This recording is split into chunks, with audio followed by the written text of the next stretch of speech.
que Deus está nos permitindo. Então vamos receber o nosso amado e querido Bispo Martinho Lutero. Vamos recebê-lo com honra.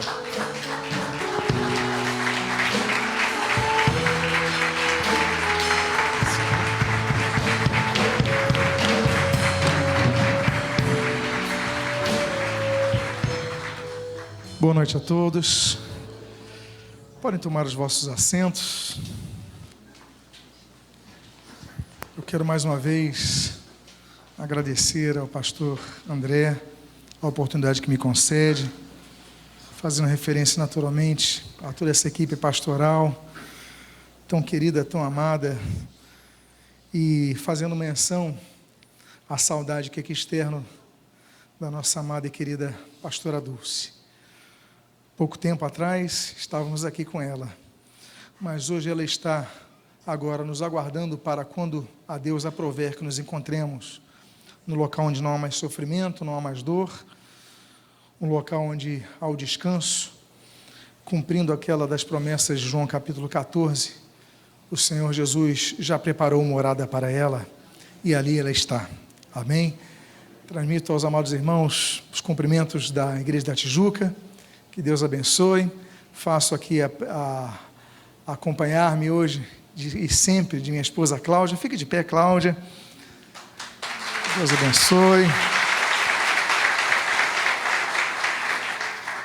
E hoje a temática que foi passada é que estamos no mês do conhecimento. Existem 3 aspectos basilares em relação ao conhecimento. Sócrates dizia que nós devemos conhecer-nos a nós mesmos. Esse é um conhecimento importante. E quando nós conhecemos a nós mesmos, a Bíblia vai apontando quão dependentes nós somos de Deus. Quando nós conhecemos a nós mesmos, nós vemos que não podemos salvar-nos a nós próprios. Não podemos fazer nada que faça merecer a nossa salvação. Por isso, que quando olhamos para nós mesmos, nós dizemos para Deus: Deus, tem misericórdia de mim, salva, me perdoa. Porque quando olhamos a nós mesmos, nós vemos aquilo que Dostoiévski dizia. Dostoiévski, aquele autor russo, ele escreve um livro chamado O Idiota, e ele diz ali que em cada coração humano, em cada pessoa, existe um buraco do tamanho exato de Deus. Há um segundo tipo de conhecimento, que é o conhecimento de Deus, que nós precisamos ter. E uma terceira faceta do conhecimento, que é o conhecimento do extrato da vontade de Deus, que é a sua palavra. Então, nesse mês de conhecimento, eu trouxe aqui então o slide, e o título da mensagem é Vox Dei, as 7 dimensões da palavra de Deus. Eu não sei a quem eu aponto, quem está aqui trabalhando ali no Data Show, não tem um passador não, vou apontando ao irmão, é isso? Então, quando eu fizer assim, pode avançar, por favor? Eu quero falar, então, sobre a Bíblia. A Bíblia é a palavra de Deus. A Bíblia, ela foi escrita em 1500 anos. É muito tempo. Para você ter uma ideia, é como se nós multiplicássemos a descoberta do Brasil vezes 3. É muito tempo, mas apesar de tanto tempo, tantas culturas diferentes, tantos contextos diferentes, a Bíblia é coerente entre si, a Bíblia se complementa. Foram mais de 40 autores diferentes que escreveram a Bíblia. Nós tivemos reis, nós tivemos camponeses, nós tivemos pessoas, por exemplo, que faziam parte da vida palaciana, nós tivemos pessoas que trabalhavam na agropecuária. Então, são autores de culturas diferentes. Nós temos pessoas que, por exemplo, escreveram do seu trono, como o rei Davi, o rei Salomão, por exemplo. Nós tivemos pessoas que escreveram numa masmorra, como Jeremias escreveu. Nós tivemos pessoas, por exemplo, que escreveram numa colina e também num palácio, como foi o caso de Daniel. Nós tivemos pessoas que escreveram, por exemplo, no percurso de várias viagens, como Lucas. Nós tivemos pessoas que escreveram em prisões, como o apóstolo Paulo. Então, a Bíblia, ela é um livro único. Apesar de termos 66 livros, nós temos, mas falou de 40 autores, mas os 40 autores foram inspirados por um autor somente, que é o Espírito Santo. É Ele quem revela a vontade de Deus, Ele quem direciona a vontade de Deus para nossas vidas.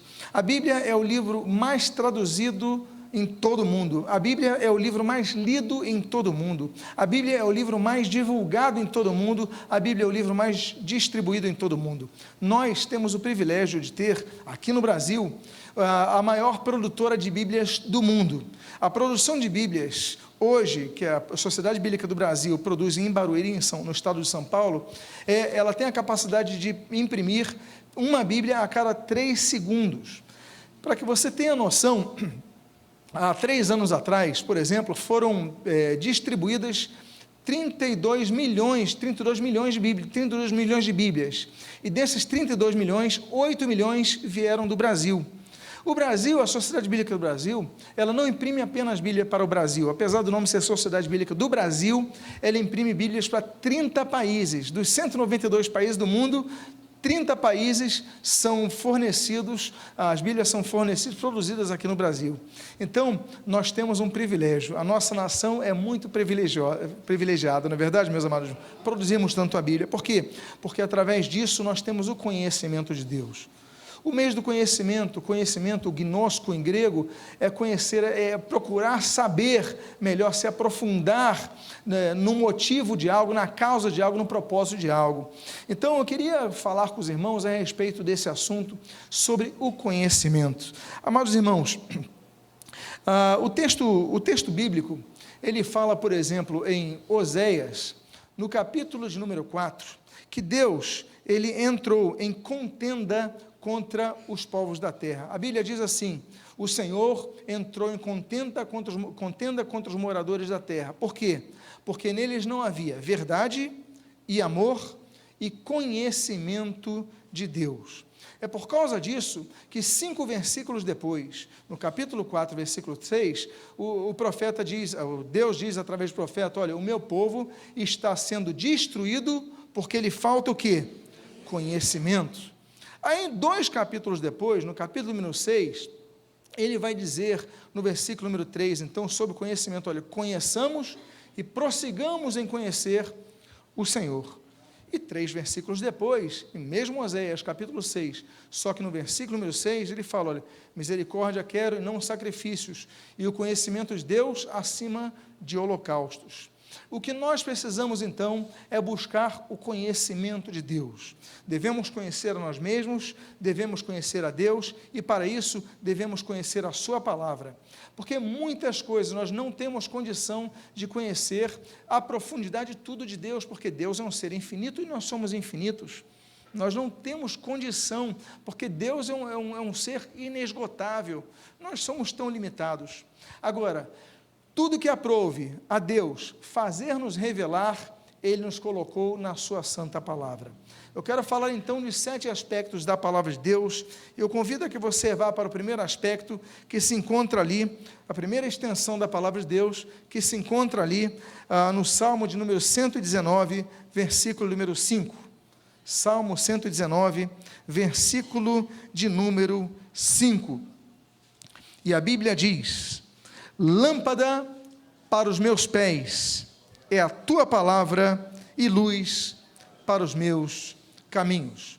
Vamos orar? A partir do momento que lemos a palavra, vamos pedir ao Senhor que ilumine os nossos corações. Pai amado, Deus bendito, lemos a tua santa e preciosa palavra, Deus. Pedimos, Deus, que fales conosco nesta noite. Abençoa a nossa vida, fortalece a nossa fé. E o que nós pedimos, Senhor, dá-nos condições de a cada dia mais conhecer-te mais, para que possamos realizar a tua vontade em nossas vidas. E o que nós fazemos agradecidos em nome de Jesus. Amém e amém. O texto volta a dizer: lâmpada para os meus pés é a tua palavra e luz para os meus caminhos. Hoje nós não temos muito problema em caminharmos na rua, porque os governos, os estados, eles colocam postes com iluminação, casas são iluminadas e projetam, de certa forma, luz. Nós temos celulares que podem projetar luz caso estejamos num contexto do interior, mais distante de algum local que tem um poste, uma casa. Mas naquela época não havia isso. Naquela época as pessoas andavam sob completa treva. E as pessoas que tinham que caminhar à noite, elas dependiam apenas da luz da lua e das estrelas. E muitas vezes as pessoas tropeçavam porque também não havia pavimentação como nós temos hoje, não existia asfalto, não existiam aquelas máquinas pesadas que alisavam o caminho, os caminhos eram muito pedregosos, muitos buracos. As pessoas torciam os pés, quebravam as pernas, se machucavam, as pessoas morriam. A Bíblia, nesse contexto antigo, ela vai dizer, olha, mas nós temos algo que nos ilumina. A Bíblia, a palavra de Deus, é a lâmpada para os nossos pés e luz para os nossos caminhos. Com a palavra de Deus nós não erramos. Amados irmãos, muitas coisas nós erramos, mas a palavra de Deus nos faz caminhar para que evitemos o erro. A Bíblia diz, o Senhor Jesus diz, em Mateus capítulo 22, versículo 29, o seguinte, olha, errais, não conhecendo o quê? As Escrituras e nem o poder de Deus. Todos nós queremos ver o poder de Deus, manifestações do poder de Deus, os milagres efetuados pelo poder de Cristo, mas muitas vezes apenas queremos isso, e a Bíblia diz que as pessoas estão erradas. Por quê? Porque o Senhor Jesus fala, errais não conhecendo o poder de Deus, as Escrituras nem o poder de Deus, ou seja, temos que conhecer os dois, temos que conhecer as manifestações do sobrenatural de Deus, mas temos que conhecer as Escrituras sagradas, a palavra de Deus. Então temos que buscar isso. Eu louvo a Deus pela direção que Deus, a liderança da igreja, para que colocasse no cerne dessa série, conhecimento, busca pelo conhecimento, aumento do conhecimento. Por quê? Porque se não buscarmos o conhecimento de Deus, nós andaremos no erro, como disse o Senhor Jesus. Um dia o conhecimento de Deus vai se manifestar por toda a terra. A Bíblia fala em Isaías capítulo número 11, assim como em Hebreus capítulo 2, vai falar que a terra se encherá do conhecimento de Deus, assim como as águas cobrem o mar. No caso de Hebreus 2, ele coloca assim, se encherá do conhecimento da glória de Deus. O conhecimento de Deus é algo que um dia nós teremos na plenitude, mas hoje não temos ainda. Não estamos vivendo na glória, não estamos ainda vivendo no porvir dessa manifestação plena de Deus. Então, meus amados, nós devemos buscar ao Senhor, buscar o conhecimento da sua palavra. A Bíblia é a luz. A Bíblia, quando fala dessa luz, nós começamos a nos lembrar que todo o Evangelho se centraliza em Cristo, tudo se centra em Cristo. Quando a Bíblia é dividida em dois testamentos, duas grandes alianças, a Bíblia aponta os dois como Jesus no centro. De Gênesis a Malaquias, nós temos 39 livros que param antes da vinda de Cristo, e de Mateus a Apocalipse, 27 livros que começam a partir de Cristo. A Bíblia é um livro que emana a sabedoria de Deus. A Bíblia é um livro que projeta a Cristo, a glória de Cristo. Amados irmãos, a Bíblia é um livro que são dois testamentos, são 66 livros, são 1.189 capítulos, são 31.102 versículos, são 773.693 palavras. E cada uma dessas palavras, como diz 2 Timóteo capítulo 3, versículo 16, é inspirada por Deus. Todas elas são inspiradas por Deus. Deus, até mesmo as palavras citadas por incrédulos, por ímpios, por Satanás, mas que são registradas no contexto da Bíblia, Deus os utilizou para que trouxesse edificação à nossa vida, conhecimento à nossa vida. Então nós devemos buscar esse conhecimento dessa luz. Amados irmãos, a luz que brilha é o centro da palavra de Deus, que é Cristo. Há pessoas que querem a Bíblia, mas não querem servir a Cristo. A própria Bíblia, no final do Antigo Testamento, finaliza com Malaquias. Malaquias tem 4 capítulos, e o 4º capítulo tem 5 versículos. No versículo número 2, a Bíblia diz assim, olha, e entre vós, os que temeis o meu nome, nascerá o sol da justiça, a profecia messiânica, uma das 332 profecias do Antigo Testamento que se cumpriram em Cristo. Cristo é o sol da justiça. É por causa disso que quando o Senhor Jesus, ele se apresenta como a luz do mundo, nós então entendemos, olha, Jesus é a luz do mundo.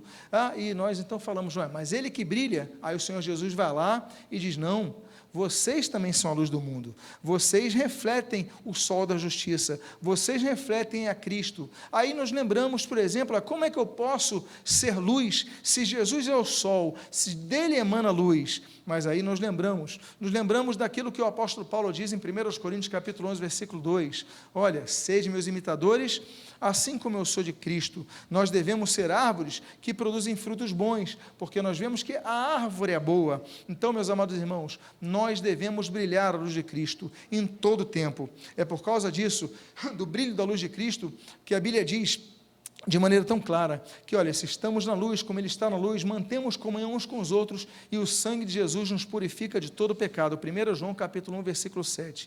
Ou seja, se nós temos a luz, nós temos que brilhar essa luz. Agora, se brilhamos a luz, nós temos que manter comunhão uns com os outros, para que o sangue de Jesus, não é isso que diz o texto? Nos purifique de todo pecado. E eu acho importantíssima essa renovação de aliança, isso que foi feito hoje, tem sido feito desde o domingo passado. Por quê? Porque mantemos comunhão uns com os outros. Nessa época que as pessoas não querem ter comunhão umas com as outras, nós devemos entender, não podemos deixar de congregar como fazem alguns, como diz a palavra de Deus em Hebreus, capítulo número 10, versículo 25. Então, amados irmãos, a primeira coisa que nós vemos é que a Bíblia, ela traz luz, o conhecimento da Bíblia traz luz para os nossos caminhos, e aí nós não tropeçamos, aí nós não caímos em buracos, aí nós seguimos firme no nosso andar. Por quê? Há pedras no caminho? A Bíblia diz que a Bíblia não vai amansar ou cobrir esse buraco. A Bíblia diz que ela é lâmpada para os nossos pés e luz, ou seja, nós vamos ver um buraco, opa, vou passar aqui ao lado. Nós vamos ver uma pedra, opa, eu vou passar aqui por cima da pedra. Então, nós temos a lâmpada, então nós evitamos cair. Nós temos a lâmpada e o Espírito Santo vai nos lembrar disso, como diz João capítulo 14, então nós vamos evitar o tropeço. Amém, queridos? Há uma segunda coisa que a palavra de Deus, ela nos conduz, e ela se encontra no livro de Deuteronômio, o livro das segundas leis, das leis secundárias, Deuteronômio, capítulo número 8, versículo de número 3. Note que esse vai ser o texto que Jesus vai usar lá na tentação em Jericó, em Mateus capítulo 4, Lucas capítulo 4. Por quê? Porque Satanás vai tentar Jesus com a palavra de Deus, e Jesus vai responder a Satanás com a palavra de Deus. Veja o que diz esse texto. Ele te humilhou e te deixou ter fome, e te sustentou com maná que tu não conhecias, nem teus pais o conheciam, para te dar a entender que não só de pão viverá o homem, mas de tudo o que procede da boca do Senhor, o quê? Viverá o homem. De tudo o que procede da boca do Senhor, viverá o homem. Amados irmãos, o Senhor Jesus, Ele nos ensina desde cedo a importância do alimento. Deus é um Deus que nos leva ao deserto, mas não deixa de enviar o maná, como nós vemos ali em Êxodo capítulo 16. O maná vinha para o sustento do povo, estava no deserto, mas havia o maná. Deus, muitas vezes, como diz o texto, Ele te humilhou e te deixou ter fome. O povo de Deus passa fome, mas não mendiga o pão, como diz o Salmo 37, mas ele passa por dificuldades. Agora, ainda que passe fome, diz a Bíblia, Ele te sustenta com maná, essa fome é saciada. Deus nos dá o que nós precisamos. Muitas vezes não temos, eu queria comer o churrasco, mas eu estou sobrevivendo com maná, eu queria comer a picanha, mas eu estou sobrevivendo com pão, porque são fases da nossa vida que Deus permite que passemos. Como diz o texto, Ele te humilhou, te deixou com fome, te sustentou com maná que tu não conhecias, para te dar a entender que nem só de pão viverá o homem, mas de tudo que procede da boca do Senhor viverá o homem. O Senhor Jesus mesmo passou fome, não é isso que diz a Bíblia em Lucas capítulo 4? Ele passa 40 dias de jejum, meus amados irmãos. Com um dia de jejum, com poucas horas, você sem almoçar, você não fica fraco? Imagina 40 dias. Agora, o Senhor o sustentou, o Senhor Jesus venceu aquilo, e Ele venceu no momento mais propício para Ele aceitar, transformar uma pedra em pão. Ele fala, não, mas o que procede, o pão, o que nos sustenta é a palavra de Deus. Então nós temos que nos sustentar na palavra de Deus. O conhecimento da palavra de Deus, ele nos traz sabedoria. O conhecimento da palavra de Deus nos traz direção. O conhecimento da palavra de Deus nos traz consolo. A Bíblia diz, por exemplo, em Romanos capítulo número 5, 15, que a palavra de Deus é nos dada para consolação. Então nós devemos buscar o conhecimento da palavra de Deus. Quando o Senhor Jesus está ali no Sermão do Monte, que abrange Mateus 5, 6 e 7, no capítulo 6, Jesus ensina uma oração, um modelo. É a chamada oração do Pai Nosso. E Ele fala para que nós aprendamos a pedir: o pão nosso de cada dia dai-nos hoje. É o pão nosso de cada dia, dai-nos hoje. Nós podemos pedir outras coisas, nós podemos pedir o arroz, a batata frita, o feijão também, mas ele fala, bom, vamos pedir o sustento do Senhor, que é isso que nós precisamos. O demais vai ser acrescentado, mas peça, aprenda a pedir, Deus, dá meu pão, porque muitas vezes nem isso a gente pede, a gente se contenta. Jesus falou, não podemos ser assim. Jesus ensina, por exemplo, a perseverança do pedido, em Lucas capítulo 18, quando ele fala daquela mulher que vai diante do juiz, e ela fala, julga a minha causa, julga a minha causa, julga a minha causa, até que o juiz julga a causa dela. Ele estava ensinando a nós perseverarmos em oração. Então, meus amados irmãos, nós vemos, olha, nós precisamos desse alimento. Um dia perguntaram ao Senhor Jesus, olha, qual é o alimento? Jesus fala ali em João capítulo 4, olha, meu alimento consiste em fazer a vontade de meu Pai. Que coisa bonita. 2 capítulos depois, Jesus ele chega e fala o seguinte, olha, eu sou o pão da vida. Jesus é o alimento que nós precisamos. Jesus é a comida que nós precisamos. Quem experimenta Jesus não precisa ir aos santos. Quem experimenta Jesus não precisa se submeter à superstição. Quem experimenta Jesus não precisa de simpatias. Quem experimenta Jesus não precisa de mais nada, porque Jesus é o pão da vida. Quem dele experimenta não tem mais fome, está saciado em sua vida. Amém, queridos? Mas a Bíblia nos ensina. 2 Pedro capítulo 3, nós aprendemos o seguinte, olha, 1 Pedro capítulo 2, nós devemos desejar o genuíno leite espiritual. Nós devemos desejar esse alimento, nós devemos desejar, buscar esse alimento de Deus. Então nós devemos buscar o conhecimento. Existe um mosquitinho, não está na Bíblia não, mas existe um mosquitinho chamado o mosquito da acomodação. Ele já te picou alguma vez?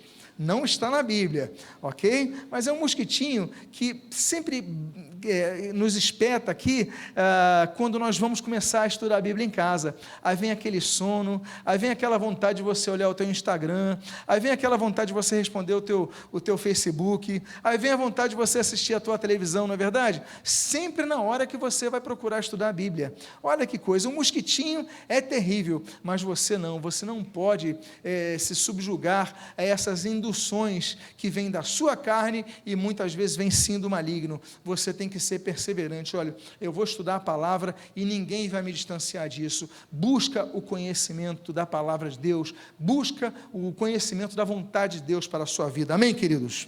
Amém. Existe uma terceira coisa que nós devemos aprender em relação à palavra de Deus, que se encontra no Salmo de número 119, mais uma vez, que é o grande salmo da Bíblia, né? um dos salmos mais lindos. Eu sei que não há como compararmos, textos bíblicos são todos inspirados, mas é um capítulo que é uma poesia à palavra de Deus. Cada versículo começa com uma das letras do alfabeto hebraico, é o que nós chamamos de acrônimo. É como se no português o primeiro versículo começasse com A, o segundo com B, o terceiro com C, e aí consecutivamente, só que isso nos algarismos hebraicos. Então, é todo dedicado à palavra de Deus. Veja que coisa bonita esse texto, desse Salmo 119, versículo de número 103. A Bíblia diz assim, quão doces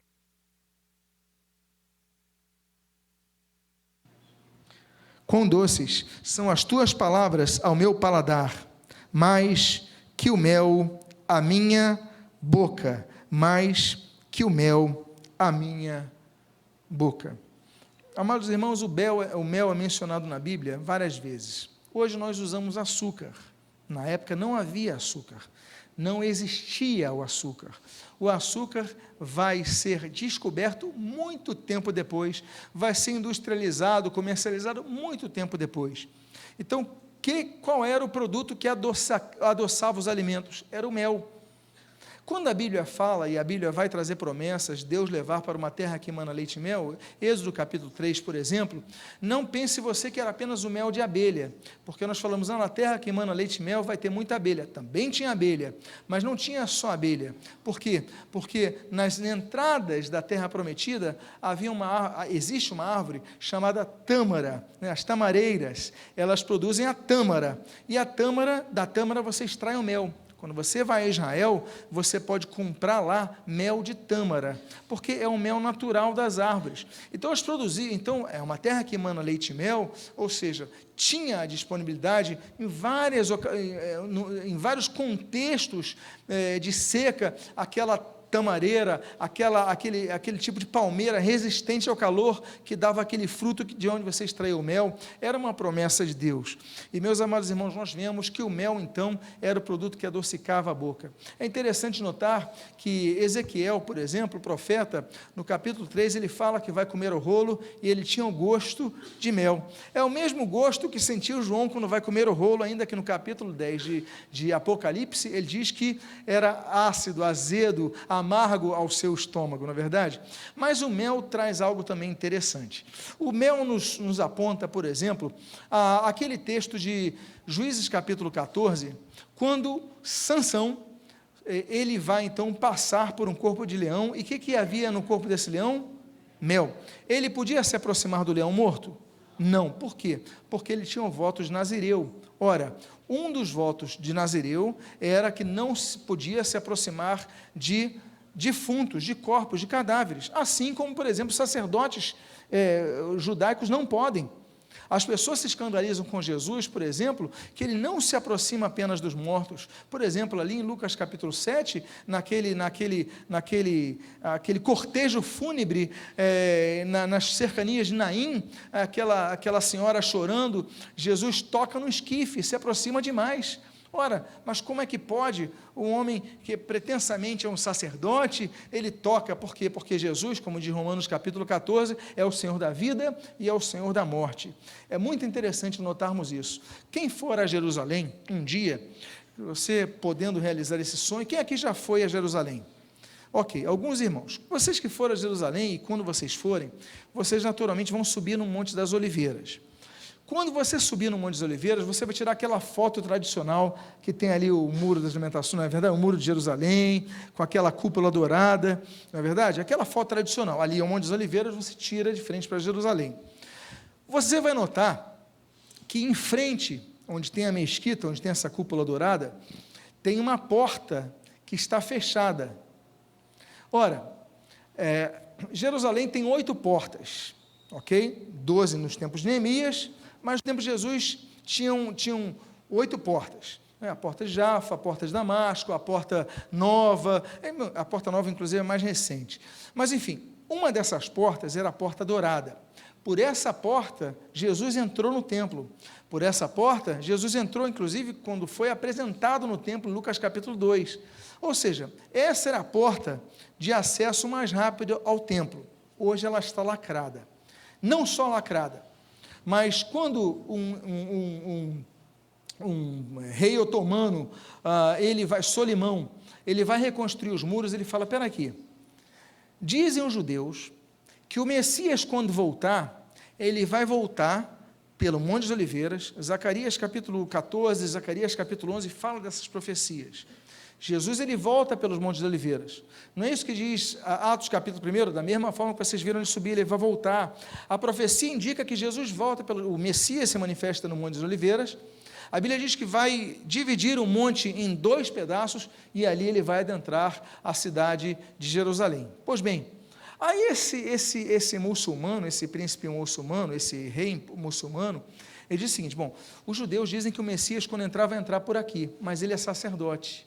O sacerdote não pode passar por corpos de defuntos. O que ele faz? Ele lacra esse portão, da chamada Porta Dourada, com pedras, e ele coloca um cemitério na frente, porque ele pensa que o Messias, por ser um sacerdote, ser um Cohen, ele não vai poder entrar porque vai ter que passar pelos mortos, como se isso dependesse de Jesus. Jesus é o dono da vida, Jesus é o dono da morte, ele tem as chaves de tudo, ou seja, isso não vai impedir nada. Bom, curiosidades à parte sobre a entrada de Jerusalém, sobre as portas de Jerusalém, o fato é que Sansão não podia chegar perto de um cadáver, e ele estava com fome, ele viu o mel, se aproximou, comeu, não só comeu, mas entregou para os seus pais, Juízes capítulo 14. O que é que eu quero dizer com isso? Que, muitas vezes, O mel também, ele nos seduz para fazer as coisas erradas. Por quê? Porque ele tem a aparência do que é bom, do que é agradável, do que é gostoso. Não é assim que é o pecado? O pecado é exatamente essa cena. Ele não pode se aproximar, mas o mel o atrai. Ele não pode se aproximar daquele local, mas ele vai àquele local, por quê? Porque ele quer sentir o gosto daquele doce. E aí, quando ele faz isso, ele comete um pecado. E não só isso, ainda leva para os seus pais, ainda que eles não tivessem esse voto para cumprir. O que eu quero dizer, então, é que o mel muitas vezes nos engana, amados irmãos. Mas nós temos que lembrar de 2 textos que resgatam o mel. O primeiro, por exemplo, é o de João capítulo 3, que a Bíblia diz que João Batista, um dos seus alimentos era mel e gafanhotos, não é verdade? A gente até entende o mel, a gente não entende o gafanhoto que ele comia, mas o mel a gente entende. Mas o mais belo é que João Batista, que é o último dos profetas, que vai apresentar ao Messias, aí aquela profecia de João capítulo 1, versículo 29, olha, eis aí o Cordeiro de Deus que tira o pecado do mundo. Jesus, ele vem, Jesus ele se manifesta com seu poder, a sua glória, a sua graça, e depois de cerca de 3 anos de ministério, Jesus é morto, mas ressurge dentre os mortos. Aí no capítulo de número 24, Jesus ressurreto aparece aos discípulos, e diz a Bíblia que Jesus prepara uma comida. Quem acha que Jesus não era cozinheiro está enganado ou desatualizado. A Bíblia diz que Jesus era cozinheiro, porque a Bíblia diz que Jesus ele prepara peixe assado com mel. O que Jesus tem para os seus discípulos é peixe assado com mel.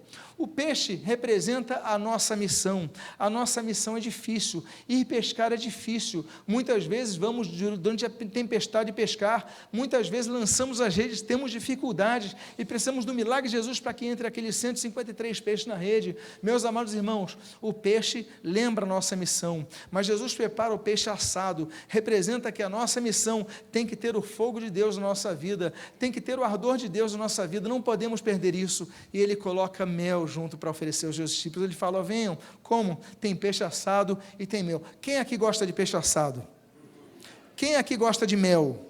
Quem aqui gosta dos dois? Então você já sabe um prato que Jesus preparou para os seus discípulos. Esse é o teu prato. Por que o mel? Porque esse mel representa também que apesar das nossas lutas para conseguir o peixe, nós temos que ir para o rio, temos que ir para o mar, temos que ir para as tempestades, mas nós temos o Espírito que nos adoça, o Espírito Santo que nos consola. Ele é o Consolador, João capítulo 14, que o Senhor Jesus disse que enviaria a cada um de nós. Amém, queridos? Temos uma quarta coisa, uma quarta observação a fazer. Está no texto seguinte, de Jeremias capítulo 23. A Bíblia diz, não é a minha palavra o quê? Fogo, diz o Senhor. Não é a minha palavra fogo. A primeira menção do fogo na Bíblia, ela aparece em Gênesis capítulo 3, quando a Bíblia diz que, quando expulsos do jardim, Deus colocou querubins ali com espadas flamejantes, ou seja, espadas de fogo. Essa é uma menção de proteção daquilo que é sagrado, de proteção daquilo que é proibido, de proteção daquilo que nos impede de alcançar aquilo que nós não temos condições de alcançar.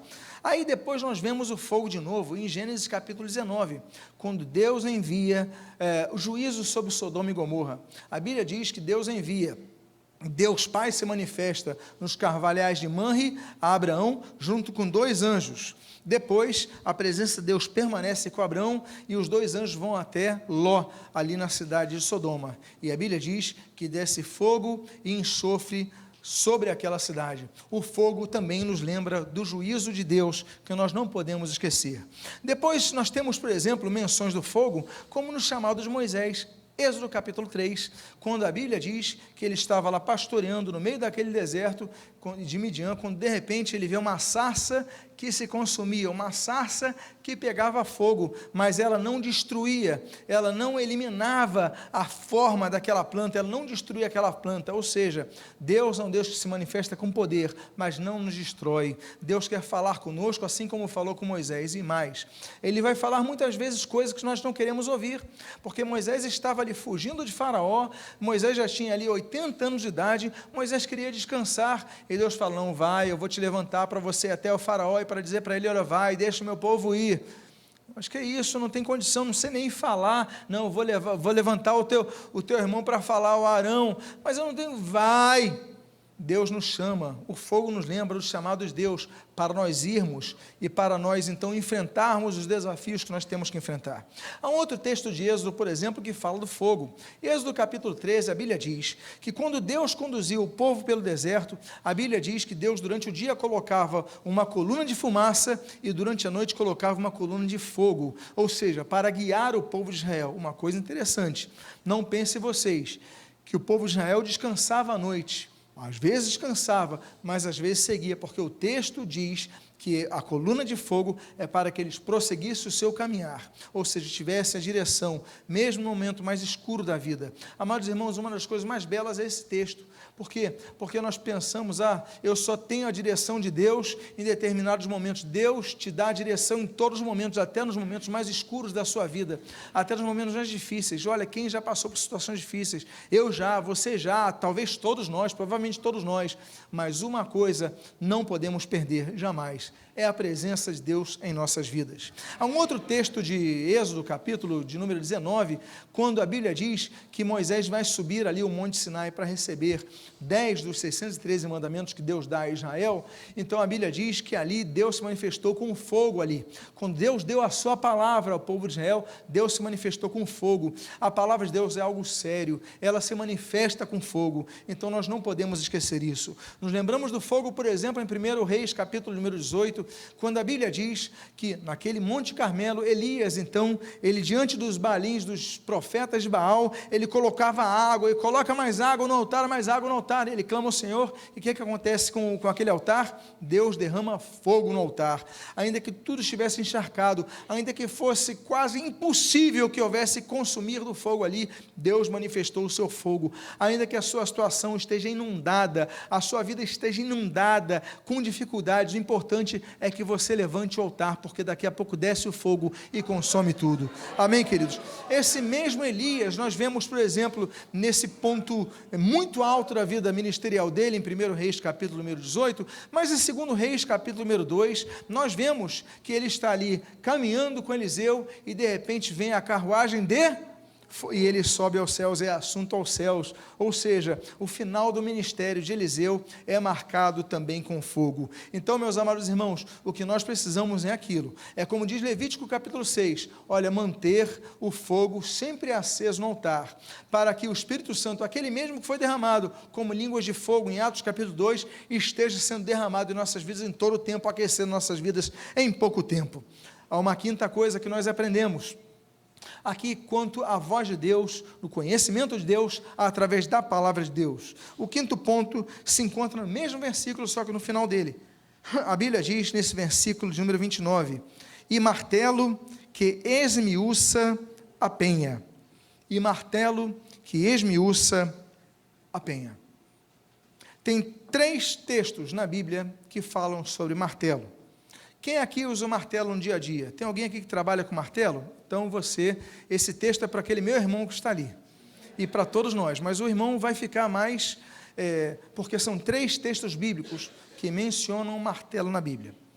Esse daí é um deles, comparando a palavra de Deus ao martelo que esmiuça a penha, a palavra de Deus que destrói os grilhões, a palavra de Deus que traz libertação, a palavra de Deus que é bússola, é lâmpada, é direção, a palavra de Deus que causa uma revolução em nossas vidas, porque quando nos deparamos com a palavra de Deus, nós temos o poder de Deus, se manifesta em nossas vidas, porque a palavra de Deus é poderosa, a sua palavra não cai por terra, como disse Samuel. Então, meus amados, o primeiro texto é esse do martelo que esmiuça a penha.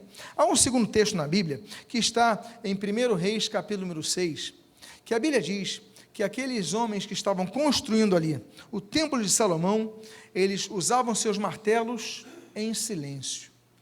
Eu não sei Eu não sou uma pessoa que trabalha com martelo. O irmão sabe. Mas pelo pouco que eu sei, é muito difícil que você martele e não saia som. Não é verdade? É muito difícil. Mas a Bíblia diz nesse texto que eles martelavam e permaneciam em silêncio. Como é que isso é possível? Isso é possível por quê? Porque eles cuidavam no martelar. Meus amados irmãos, e aí o templo foi construído. Amados irmãos, muitas vezes nós vamos construindo a nossa vida com Deus de uma maneira errada, sem cuidado. Nós temos que ter cuidado do nosso falar. Muitas vezes você constrói tantas coisas na Bíblia, mas você é uma pessoa que fala coisas erradas para as outras pessoas, você destrói relacionamentos pelo seu falar, você dá péssimo testemunho, você está construindo o templo, mas as suas marteladas são tão barulhentas que você ensurdece as pessoas não querem estar próximas de você.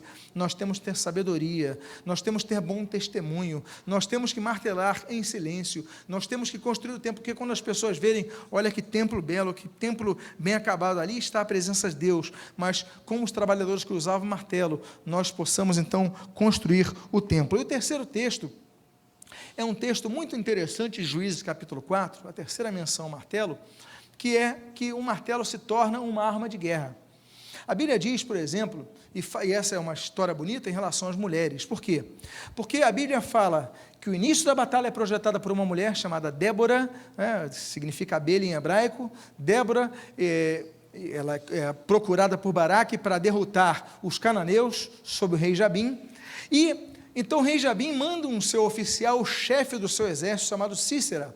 E Cícera vai então ali na casa de Jael, e Jael então vai ali, pega o martelo e mata o inimigo. Ou seja, é uma guerra projetada por uma mulher, coordenada por uma mulher chamada Débora, e é uma guerra finalizada pela coragem de Jael, a mulher de Éber. Meus irmãos, ela mata o adversário. Olha, nós aprendemos tantas coisas nesse texto, eu podia ficar 1 hora pregando sobre isso, mas prometo que não vou fazê-lo. Mas o que eu quero dizer é que ela usa o martelo, porque é o que ela tinha nas mãos. Ela não tinha preparação no arco e na flecha, porque as mulheres não serviam ao exército naquela época, as mulheres não iam ao campo de batalha naquela época, então ela não sabia manusear uma espada, ela não sabia manusear um arco, ela talvez não tivesse condição nem de segurar um pesado escudo de cobre, como se usava naquela época, mas ela tinha à sua mão um martelo, ela pega o martelo, mata o inimigo, e Israel entra em paz, é libertado dos seus adversários. O que é que eu quero dizer com isso? Você pode não ter todas as ferramentas que você quer nas suas mãos, você pode nem saber manusear os melhores e mais modernos equipamentos de todos, mas o que você tem ao seu alcance, use para arrematar o inimigo. Pastor, mas eu não sei ler nem escrever, como é que eu vou ler a Bíblia? Então ouça corinhos, ligue a rádio com músicas cristãs, você vai deixando a palavra de Deus entrar, e a palavra de Deus vai entrando. Olha, mas eu não consigo ler 1 hora, 2 horas por dia, mas você consegue 10 minutos, então leia os 10 minutos, mas use o que você tem ao seu alcance. Por quê? Porque com isso você vai crescer mais no conhecimento de Deus, e vai começar a aplicar mais isso contra os nossos inimigos. Não é isso que João fala em 1 João capítulo de número 4, a Bíblia vai falando sobre isso. Olha, vocês são fortes porque vocês têm a fé, então usa a sua fé, usa a palavra de Deus, então usa o texto bíblico, mas usa a tua fé para vencer o inimigo. Por quê? Porque a Bíblia, a palavra de Deus que você vai usando, vai ouvindo, vai guardando no seu coração, ela vai sendo guardada no seu coração para você usá-la contra o seu adversário. Amém, queridos? Há um sexto texto, uma sexta aplicação da palavra de Deus, e a sexta aplicação é a que se encontra em Hebreus capítulo número 12, porque a palavra de Deus é viva e eficaz, mais cortante do que qualquer espada de 2 gumes, e penetra até o ponto de dividir alma e espírito, juntas e medulas, e é apta para discernir os pensamentos e propósitos do coração. Apta para discernir os pensamentos e propósitos do coração. Amados irmãos, Êxodo capítulo 18, Eliezer disse que Deus nos libertou da espada de Faraó. Deus é um Deus que nos liberta da espada do adversário. Mas Deus também usa a espada contra o seu povo. Eu não sei quantos gostam de estudar escatologia, mas a Bíblia traz uns versículos mais profundos em relação ao espalhar de Israel em todas as nações. Levítico capítulo 26.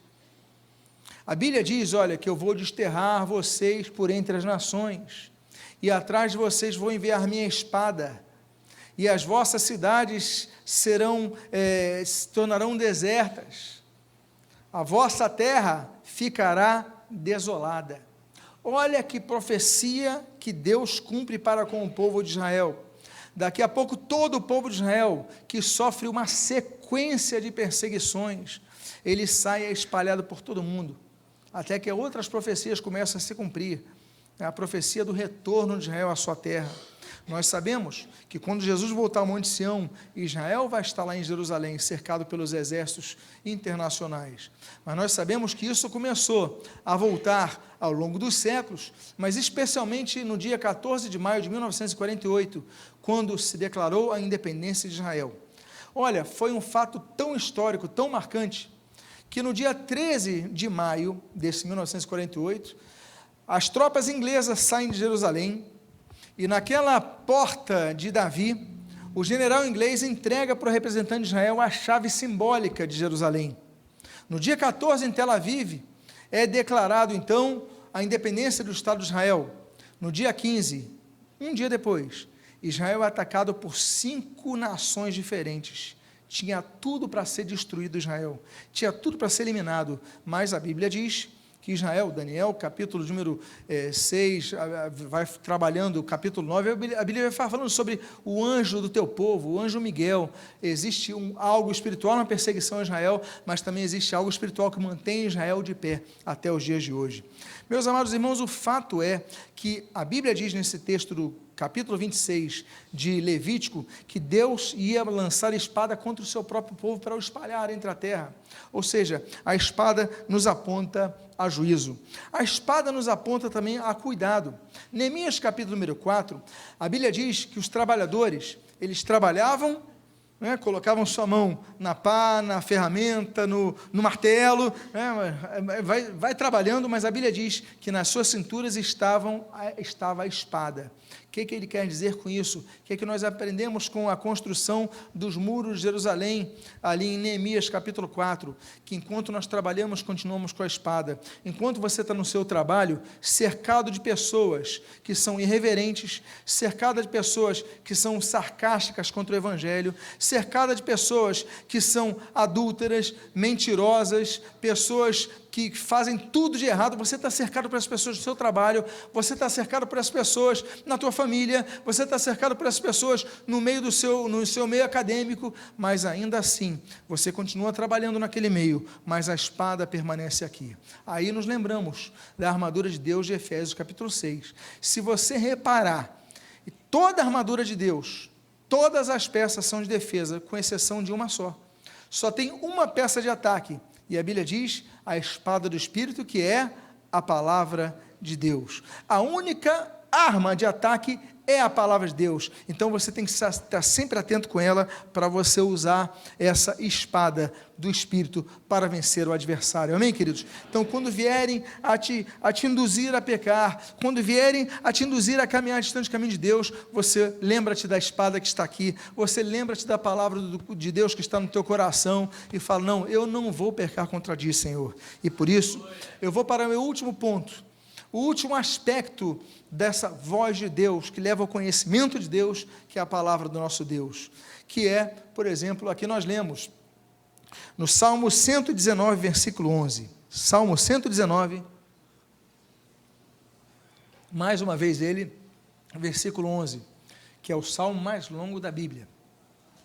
Salmo 119, versículo 11, diz, guardo no coração as tuas palavras, para o quê? Não pecar contra ti.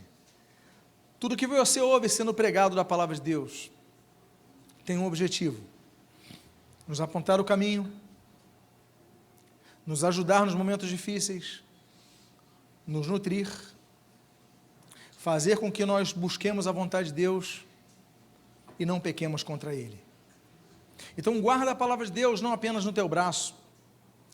A busca do conhecimento, que é a temática deste mês, sim, conhecimento bíblico.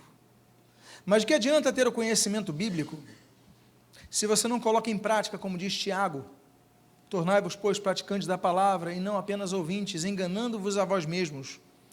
Temos que conhecer a palavra, mas não basta conhecer a palavra. Há muitos seminários que estão formando pessoas que conhecem a palavra de Deus, mas não têm fé. Eu lembro que quando era seminarista, eu fiquei revoltado com o professor, porque pediram para eu, já falei sobre isso aqui, o professor, fui preparar ali uma tese, então busca o orientador tal, você vai gostar dele, meu diretor orientou, me indicou, eu procurei esse professor, eu falei, mas eu não quero esse professor, porque ele já demonstrou que não acredita no diabo, professor de seminário não acreditava no diabo. Aí eu já ficava revoltado.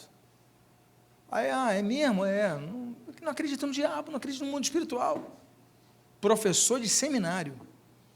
Aí eu falei, eu vou procurar outro. Aí procurei outro, que tinha mestrado no Texas, o homem, falei, esse daí tem algum conhecimento, vou me orientar com ele.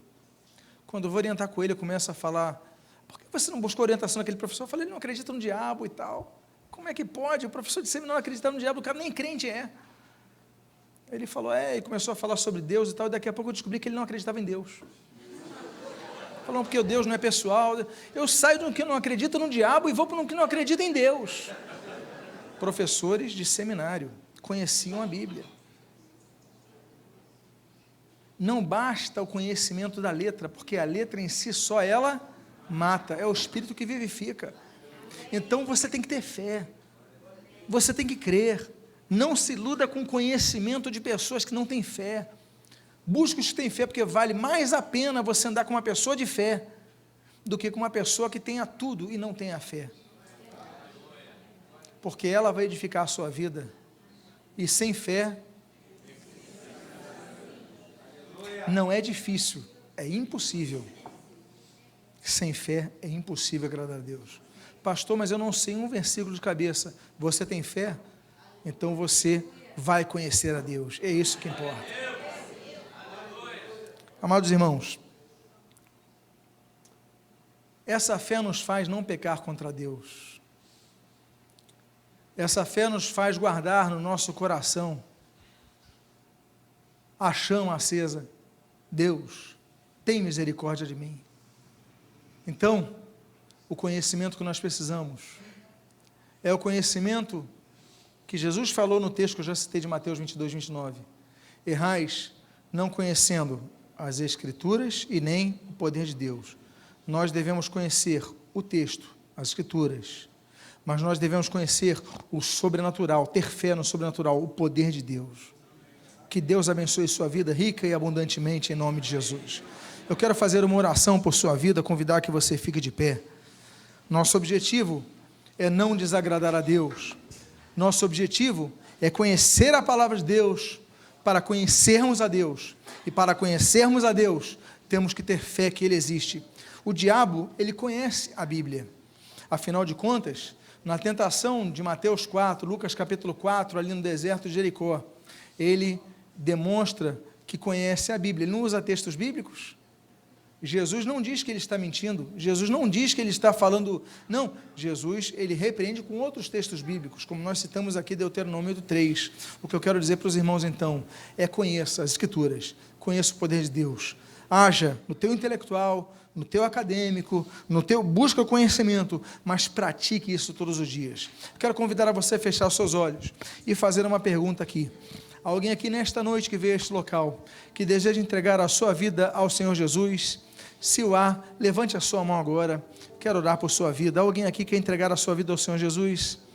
Alguém aqui que está nesta noite aqui, quer voltar para Jesus nesta noite, está distanciado, está frio, morno nos caminhos de Deus, mas quer voltar para Jesus nesta noite? Alguém aqui? Quero orar por sua vida. Pai amado, em nome do Senhor Jesus, muito obrigado, Pai. Tem uma vida aqui à minha esquerda, Deus abençoe.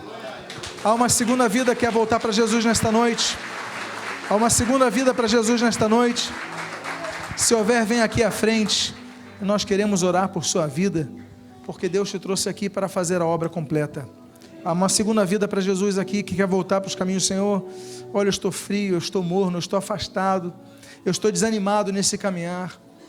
Eu confesso que a minha fé esfriou. A Bíblia fala sobre vários tipos de fé. A Bíblia diz que nós devemos crescer de fé em fé. A Bíblia diz, por exemplo, sobre nenhuma fé. As pessoas não tinham nenhuma fé. A Bíblia diz, por exemplo, que por causa da falta de fé, Jesus não operou muitos milagres na sua terra. A Bíblia fala sobre pequenina fé. A Bíblia fala sobre grande fé. A Bíblia fala sobre jamais vi em Israel tamanha fé. Então, se você quer ter essa fé reanimada, você ouça a palavra de Deus que diz o teu coração. Há mais alguma vida para Jesus aqui? Temos 2 vidas aqui a Jesus. Há mais uma terceira que quer voltar para Jesus essa noite. Ele quer renovar a sua vida. Ele pode fazê-lo, Ele quer fazê-lo, Ele vai fazê-lo. Mas você precisa abrir o teu coração e dizer: Senhor, eu quero. Como diz Apocalipse capítulo 3, versículo 10: eis que estou à porta e bato. Se alguém ouvir a minha voz e abrir a porta, eu entrarei e cearei com ele, ele comigo. Há mais alguém que quer abrir a porta do seu coração para Jesus? Eu não vou insistir mais. Vou fazer a última vez esse convite. Cadê a terceira vida que vem para Jesus nesta noite? Cadê essa vida? Cadê essa pessoa?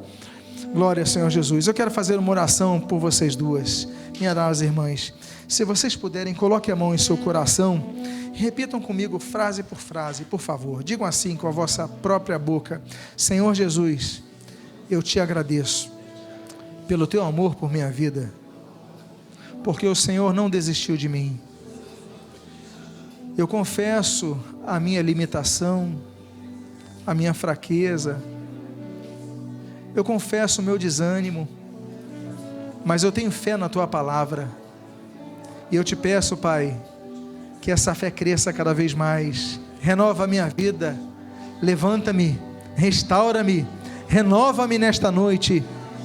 E o que eu te peço, eu faço agradecida em nome de Jesus. Amém e amém. Que Deus abençoe suas vidas em nome de Jesus. Amém.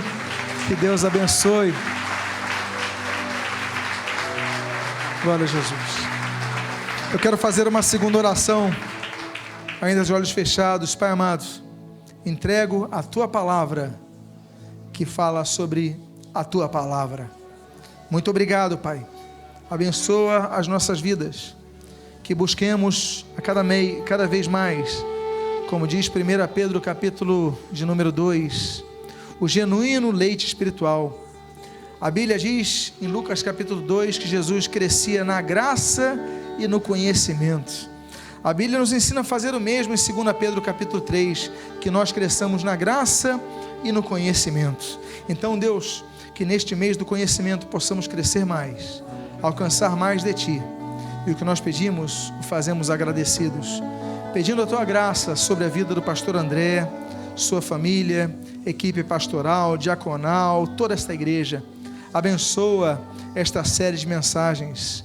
E o que nós pedimos, o fazemos com o coração agradecido, em nome de Jesus. Amém e amém. Que Deus abençoe em nome de Jesus. Ali uma faixa para as irmãs, ali, olha. Estava faltando vocês. Sejam bem-vindos. Que Deus abençoe em nome de Jesus.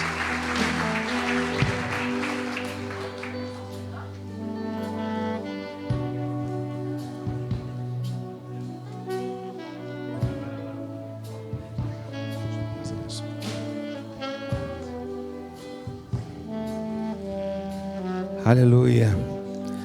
Só estamos começando o mês do conhecimento. Você foi abençoado? Eu fui muito abençoado nessa noite. Levanta suas mãos, vamos agradecer a Deus e nos despedir. Pai, muito obrigado, Senhor. Muito obrigado por esse manancial.